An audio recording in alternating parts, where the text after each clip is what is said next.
I spent Christmas all alone. No friends, no family. Honestly, I'm sincerely thrilled about it. I've never, in my whole life, done 100% me for Christmas. It's very illuminating what kind of person I am at my core. Just this alone is worth trying sometime. I always get sad around the holidays. At this version of Mike Tyson, I realized I thought it was because I felt lonely around the holidays.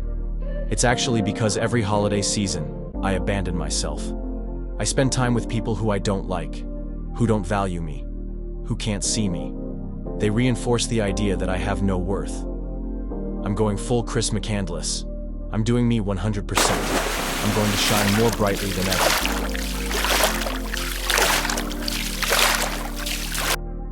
Just 1 year ago, I was still so heavily programmed to prioritize others over myself that I spent thousands to go and spend almost a month among a bunch of people I don't particularly like being around. I was around many people who would never go out of their way to come and see me. I am still in a one-sided dynamic with my entire family. I'm single, have no kids, and on a low-contact basis with my kin. I've never had Christmas all to myself. I don't feel sad at all. I know this might have left me feeling depressed in past years. Not today. I used to suffer from pathological loneliness. It caused me so much trouble. Because I was neglected growing up, I have had a pronounced desire to find a partner for my whole life. This wasn't just about connecting with somebody. It was also about feeding a malnourished soul. It was about validation. But today, I have permitted myself to enjoy being single, even if my life does not follow a conventional path. I've never been traditional. I was so eager to find somebody to love, but that eagerness was unhealthy. I think, on some level, it means not being able to walk away after seeing red flags and staying in relationships way past their expiration date. I am a big believer in the expiration date of relationships. This is the point by which, if you were healthy, you would decide to break up with someone. Knowing what I know now, having changed my standards completely, my wife wouldn't have made it past the 3rd week. Generously, we should have broken up by year 5. Why? There comes a point in a relationship when staying means abandoning yourself. If you wake up one day and your partner hits you, is cruel, hurtful, wild, entirely out of control, if you realize they will not change, if you know your non-negotiables and they don't live up to that standard, it's time to go. But I'd say most people can't be so logical about romance. Most people don't even know what their non-negotiables are. After you've bonded with someone, it can be easy to start getting ideas about the relationship that do not serve you. Nothing lasts forever. Not one thing. People come and go. Sooner or later, they will have to go. That part isn't up to you. It's the law of the universe. Everything comes and goes. But we can get invested in faulty ideas about love. You might struggle with letting go. I know I do. It took me a whole year to get over my last relationship. I don't think feeling so attached for so long is terrible. But I certainly could have moved on more quickly. Sometimes people stay in relationships for unhealthy reasons. I believe in letting go of people who do not value me, even if it's my blood, because experience has shown me that this is the better choice. That can be hard advice to follow if you've spent your life around people who invalidate you. You are vulnerable if you have spent your whole life around people who make you feel unseen.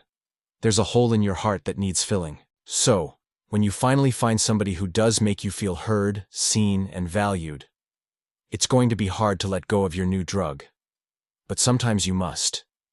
If the relationship is on shaky ground, things can go sideways whether you want them to or not.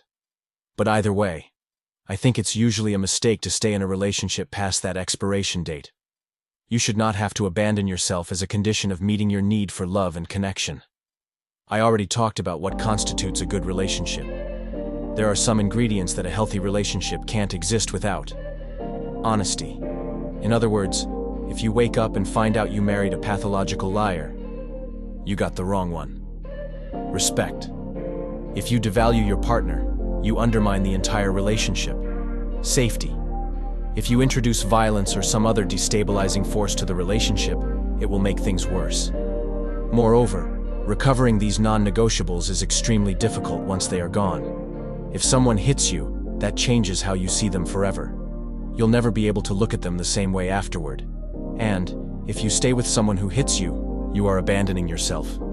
My inner child is always keeping score. The total adds up to my integrity. There are more non-negotiables, to be sure. But these are some of the bare minimum basics. If you can't get honesty, respect, or safety inside your relationship, you're already past the expiration date. This is non-negotiable. You're better off by yourself. I'm very clear about these. I will not accept dishonesty in my relationship. If I do, now I've opened myself up to deception. That's me aiding and abetting someone who is deciding to betray me. There will be consequences for staying with someone who lies to you, sooner or later. I refuse to live someone else's lie. To me, the truth matters. The Bible says, "No one who is dishonest will live in my house. No liars will stay around me." That about sums it up. You protect yourself from a world of hurt when you ditch the liars in your life. Most people don't have that kind of clarity. They can't tell the difference between a safe and an unsafe person. Someone trustworthy or not. Someone who they should keep around or let go of. Could life ever be so black and white? What about all the gray? All I can say is my life was dysfunctional until I got rid of the liars. The chauffeur used to believe people's lies, even after they had shown me they were untrustworthy. Mike Tyson sees straight through people. If you're out in the wild and you see that someone you're with practices deception, at a minimum, that would be someone I'd watch very closely. But more than likely, I'd stay away from them. Some relationships are so unhealthy that your partner requires you to abandon yourself as a condition of being with them. They're almost certainly not an intentionally malicious person. They may not understand the ramifications of what it means to exist in a relationship with them. Some people need to oppress others around them. It's up to you to use your eyes and honor your judgment.